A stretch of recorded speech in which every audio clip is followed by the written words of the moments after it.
tuang thi na ka lai chun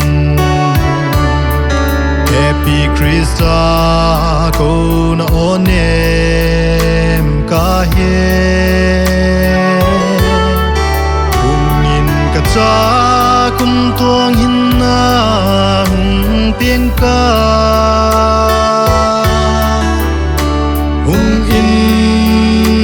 Hung in ti in ei ko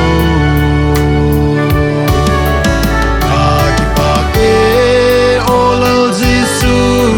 le happy na Hey mi gilo kum tuang hin na le chan hi o Allo i nghe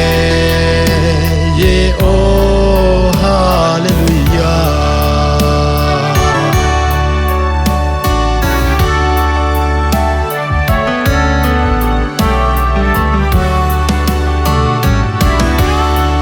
Tunin ka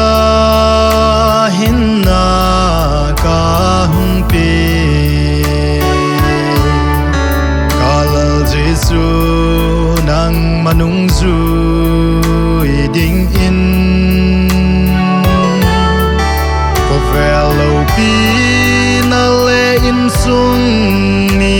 ngai cheng Nu se in nang ma ka hung de Ka ki pak e olal Jesu le happy na Hey mi gilo kum tuang hin na le chan hi o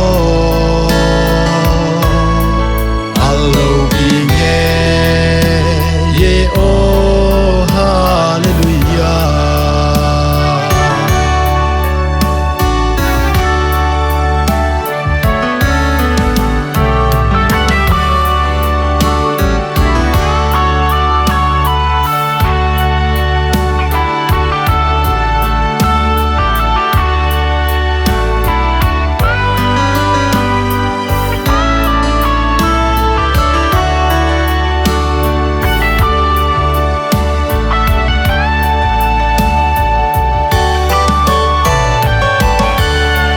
Kadam sung hila gam adi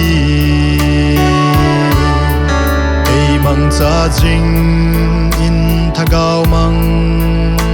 thai te